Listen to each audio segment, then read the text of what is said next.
Welcome to Focus Today. I'm your host, Perry Atkinson, and what a delight and always an honor and a whole lot of fun to have with us today Megan Barth. She is the founder of ReaganBaby.com. I almost said MeganBaby.com, but it's ReaganBaby.com. And we got a lot to talk to her about. Hey, how you doing? Good to see you. It's great to see you too, Perry. Thanks for having me back on. Hey, just breaking news. Obama has been blocked on immigration by the Supreme Court. That just came in. Fantastic. I mean, finally. The rule of law being administered.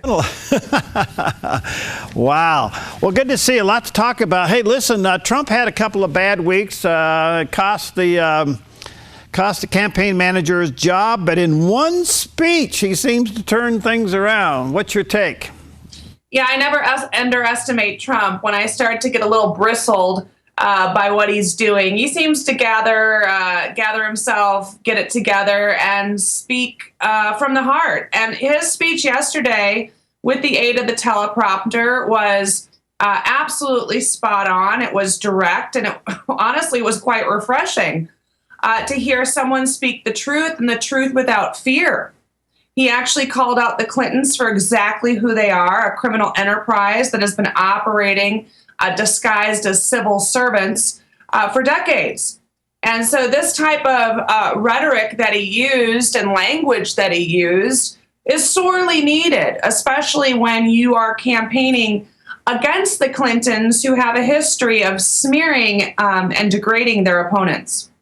It's been said and echoed even across some of the headlines that finally a Republican has said it. Yeah.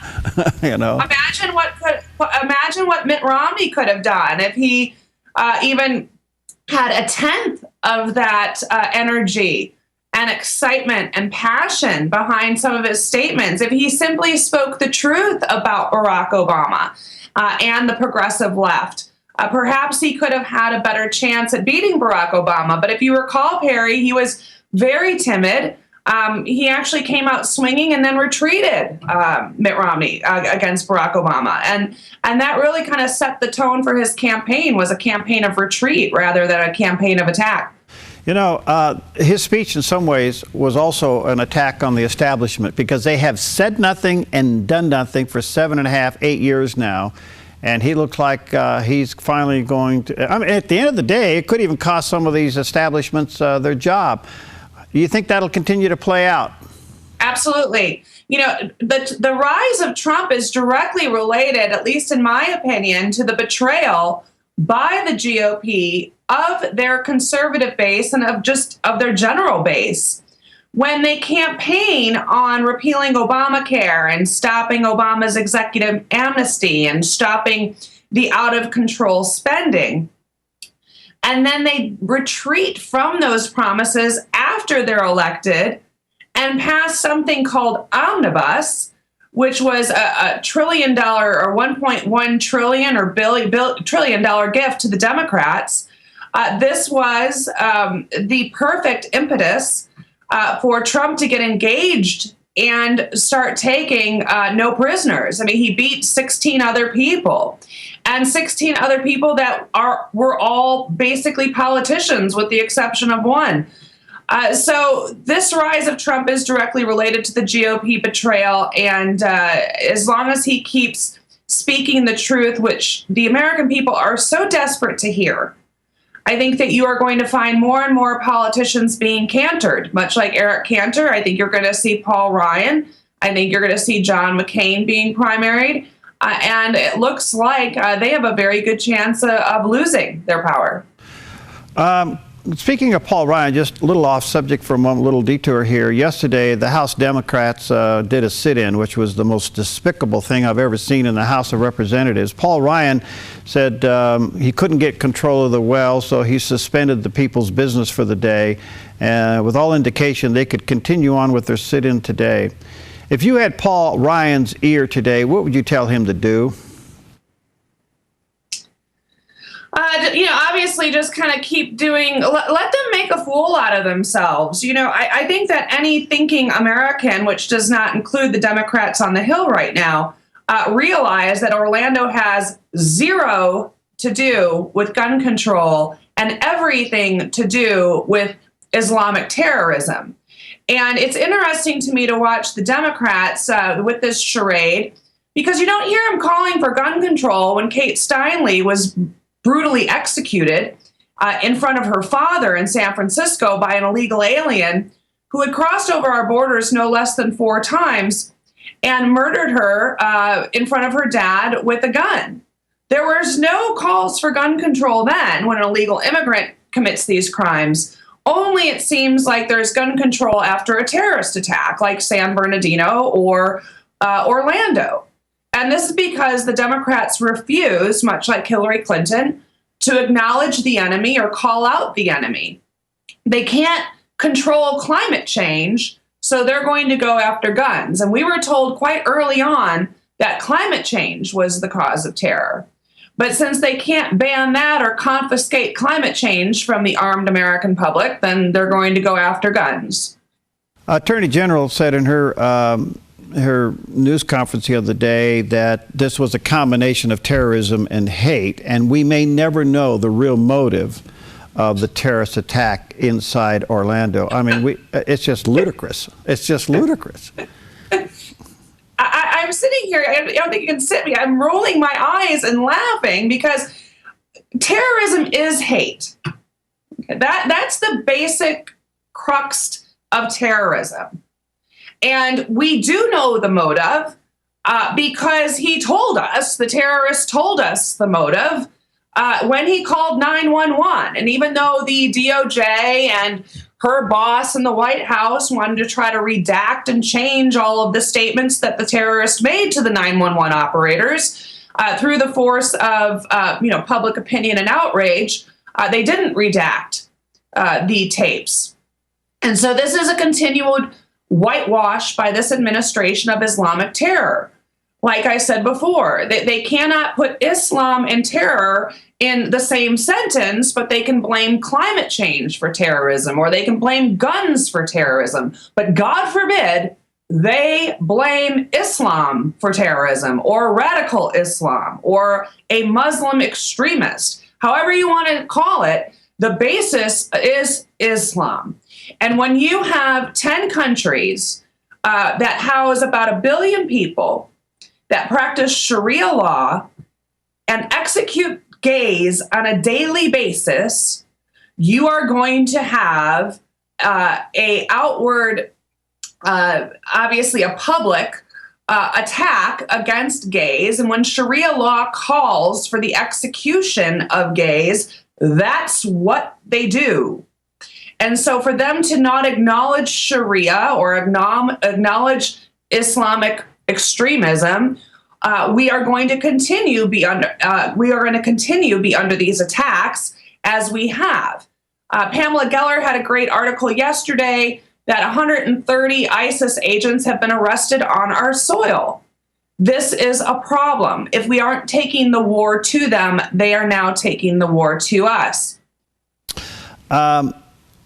Trump's main slogan has been, up to this point, "Make America Great Again." In light of Orlando, he's changed it a little bit, maybe temporarily.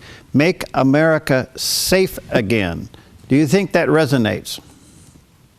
Absolutely, because I think that this election, and I've talked to you before about this, is going to be about a couple things. It's going to be about jobs, the employment, and our safety and security. So Make America Safe Again is fantastic because we all now realize that we could be at a nightclub and be gunned down. But this thing is much larger than that, because when Barack Obama came out and said that Fort Hood was workplace violence, then are we to assume that Orlando was gay nightclub violence? Are we supposed to assume that the Boston bombers, that was marathon violence? The whitewashing of Islamic terror has caused more terror here and abroad because we refuse to acknowledge the enemy. So to Make America Safe Again is a fantastic byline to Make America Great Again. In surveying women, the number one concern is safety and security. There you go.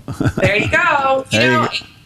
When you look at how women vote exactly like men.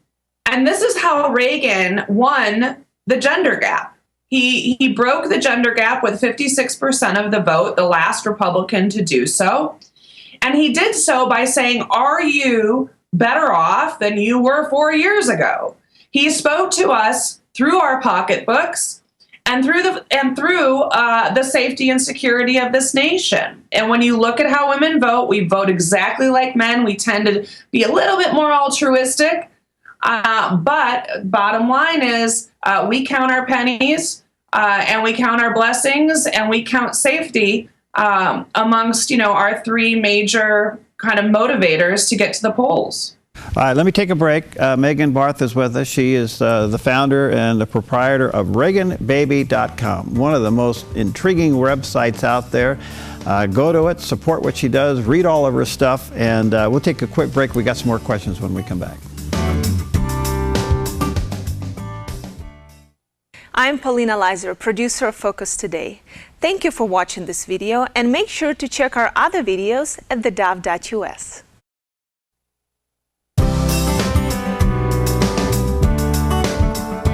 Welcome back, and what a delight to have with us our good friend Megan Barth. She is the founder and the proprietor of ReaganBaby.com, one of the must-go-to websites. And you'll read her commentary, and there's so much there that'll keep you on top of what's going on.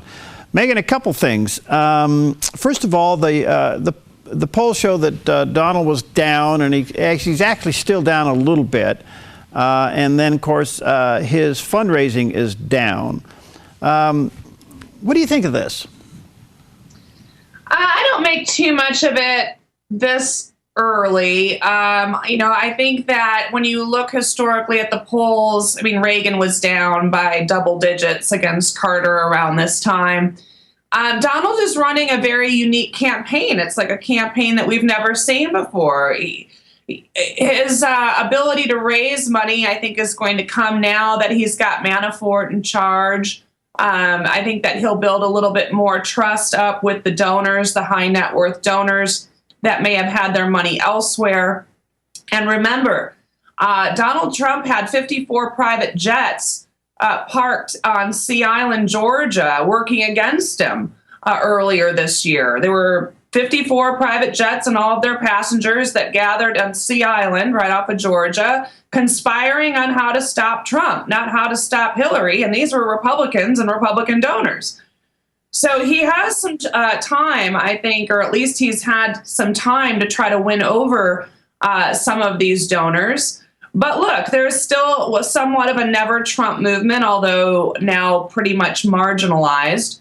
So I think you're going to start seeing the money go behind him, the ones especially that realize that Hillary Clinton would destroy this country by carrying on the legacy of Barack Obama.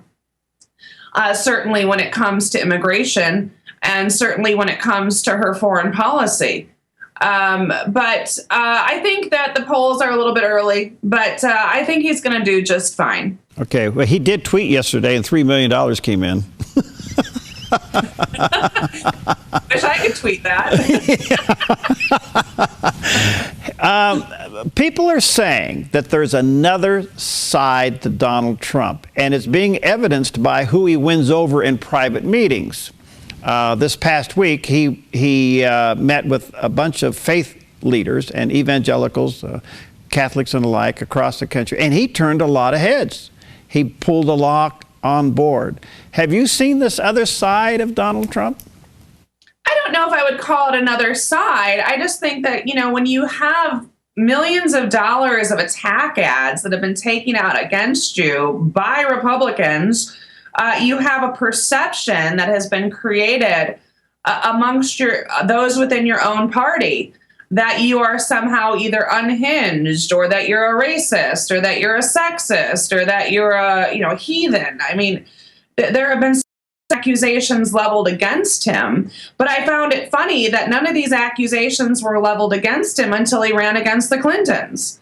He's been in the public eye for decades. He was never a racist before he ran against Hillary. So I think that, this is the perception, though, is reality. And so because of the amount of attack ads and the money that have been placed against him, he does have a little bit more of a hill to climb. I wouldn't say that there are two sides to him. I think he's just trying to get through the muck.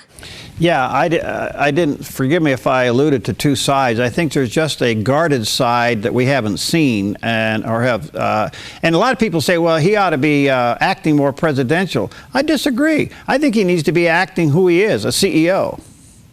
Well, exactly. And I mean, he's acting exactly as he's been acting since he took the dais and announced that he was running for president, and he's beat 16 people. So why does he need to act any differently?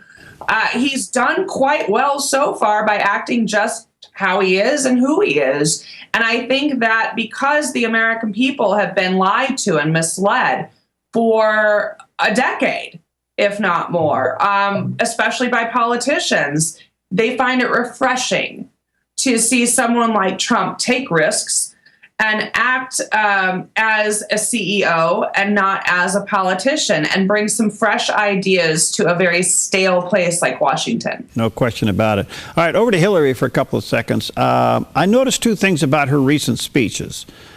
One is the crowd response to the policies that she's suggesting are very, very low. In fact, the only time she gets a high applause is when she's personally attacking Trump.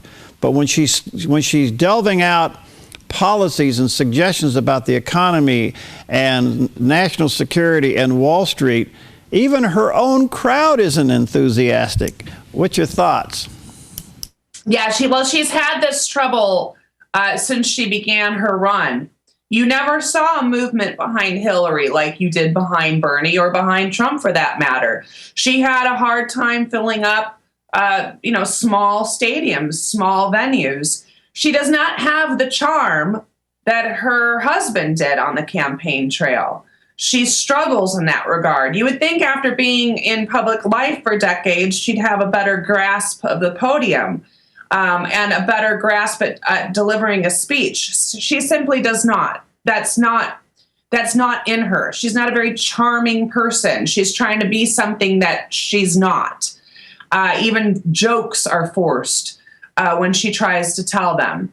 So I'm not surprised, because the movement was never there. The system was always rigged in her favor, as we find out that the DNC, she was always the chosen one by the DNC. Bernie was not. So I'm not surprised that she is where she is, but I'm also not surprised that she's having some trouble, especially if she's going to run on Barack Obama's failed policies. What is she going to run on? She's going to run on higher taxes. She's going to run on open borders. Yeah. She's got a lot of problems. All right. There's been a little bit of a rumor that if she goes with Elizabeth Warren as her running mate, that Wall Street would pull out. And a lot of those big donors would pull out, because even though they have given the money to Hillary, Warren's been so vocal against Wall Street and big money that they would go neutral. What do you think of that? It's probably true. I don't know. Hillary is the darling of Wall Street. They've given her and her husband tens of millions of dollars for speeches that we have yet to see or hear. So that's probably a misrepresentation of how Wall Street would react. But I think it would really be not a good move for her to stack her ticket with an all-female ticket with the likes of Elizabeth Warren. I don't think that's a winning ticket. All right. Well, Cleveland's only a few weeks away, and any thoughts about where Donald may be leaning for a running mate? And I know there's a lot of rumors out there, and there's a lot of suggestions. Who would you like to see him pick? Well, it kind of depends on who Hillary's going to pick. I mean, if she did pick Elizabeth Warren, she could probably get some of the burners right over onto her ticket. But it just, the burners have already said 50% of them won't vote for her, because she is Wall Street. She is the establishment. She represents everything that the burners don't want or don't like. So I don't, as far as Trump is concerned, look, I've always been a Trump-Rubio fan. I think Rubio would make an excellent running mate, especially if Hillary picked somebody like one of the Castro brothers. I think that one of the Castro brothers and Rubio would be a good matchup. Yeah. As far as a vice president debate. Florida, he needs Florida, so that would bring Florida. Yeah. By the way, Rubio announced yesterday he's going to run for re-election. I don't know if that's good or bad, but the point is he needs Ohio and he needs Florida. Yeah, so I think from a strategy standpoint, having Rubio, he's young, he's Hispanic or Cuban. He has a great millennial message, especially when it comes to college loans. And I think that the millennials really, the GOP, it would behoove the GOP to really start going after millennials with somebody like the messaging of Rubio. Interesting. Donald Trump said something in his speech yesterday that really resonated with me, and I hope this is built upon. He said, this election is the people's election, not the politicians' election. Now, you unpack that, and that is it in a nutshell. It's the people against the establishment. It's the people against politics. It's the people against Washington, D.C., and you've got a non-politician running for the top job. What do you think of that? It's perfect. And that really is what it has been. And if you look at the Trump phenomenon or you look at Bernie Sanders phenomenon, this was the year of movement politics, by where you had the people rise up. Now, granted, we've got two separate silos of people. We got socialists on the left and more capitalist free marketeers on the right. But this is the divide in our country right now. Do we want to grow government or do we want to shrink government? Do we want capitalism or do we want socialism? And these are this is the defining election in order to determine that. So yes, since Trump came on the scene, stadiums were filled. Since Bernie came on the scene, stadiums were filled. So the people were rising up because we know, whether you're Republican or Democrat, that the system is broken. It's not working. And certainly the politicians on both sides of the aisle have given us $19 trillion of debt. So we know that the system's broken, and this is the people's choice and the people's revolt against the establishment on both sides. Trump's done a good job, especially with yesterday's speech, pretty much hammering Hillary Clinton. It was more than, I mean, it's just facts and truth, and it resonated very well. It got incredible response.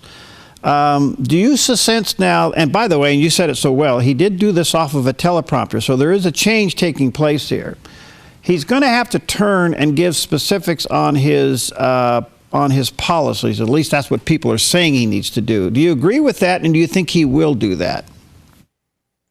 Some of these people that are saying that he needs to give specifics on his policies, I said, well, have you gone to his website? I mean, that's where I go. You can find his VA reform plan. You can find his economic plan. You can find his jobs plan, his tax plan, his health plan. I mean, I don't know what more specifics they want unless they just are lazy and not going to his website.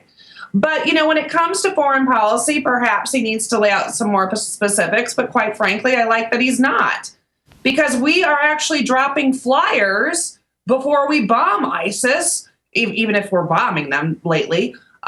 Be careful, the bombs are coming in. You might want to clear the way. I mean, we're already warning the terrorists if we're going to attack them. So it might be nice to kind of have a covert policy that is a foreign policy for a change, instead of giving the terrorists warnings. So, you know, for those people that are demanding more answers, I'm sure they'll get them. And that's what the debates are for when he's going to go up against Hillary Clinton. Yeah, that's where it's going. Well, Megan, this whole thing has been fascinating. I think you and I both admit we've never seen this before. I mean, here I was chairman of the party for 4 years. We have a son that's been in an elected office for 14 years, and we've never, ever seen an election cycle like this. And I can't think, but it is an opportunity for America to stop and get back to some of our roots. Now, it's interesting that we'd be using a CEO, billionaire guy to do that, but nonetheless, that seems to be what's on the table here. And the the more terrorist attacks that happen, the more people sit on their fannies on the House floor and demonstrate like children. I can't help but think America is going to say, you know, enough of this nonsense. Let's try something entirely refreshing. Yeah, I think that the Americans are more engaged in this election than I've seen in quite a while. We had the Tea Party that, you know, rose up and started really getting politically active in their local and state politics and made some significant changes to the election as far as who, you know, Cantor, for example, was primaried. A Tea Party governor was elected in Kentucky. So I think that this type of movement is just another movement by where the people have had it and are saying we're taxed enough already. Enough of these progressive policies. We don't like living in fear. We don't like living on our knees and bowing to despotic regimes. We want to make America great again. We want to reignite the ingenuity of the American spirit and of the American worker. And so Donald Trump has tapped into these wants and needs very craftily. You know, he's not stupid. You don't build a $10 billion brand by being stupid, nor do you build it on your own. So he's always surrounded himself with good advisors. I think he's always been brilliant in how he's branded his company and also how he's branded his campaign. And people realize politicians are the ones that have broken the promises and given us the debt that we have and given us the world that we are living in today. And it's time for a change and maybe send Mr. Smith to Washington, although Mr. Smith has $10 billion. This is kind of what we're seeing, and it is refreshing. Well, Megan, you're a delight. Thank you. Thank you for your time, your perspective. Look forward to many chats as we move through all of this. Let me say to our viewers and listeners, you just got to go to ReaganBaby.com. Everything we talked about is there in article form and blog form, and your perspective is so refreshing. Thank you. Thank you very much, Perry. I'll see you again. Okay, we'll be right back.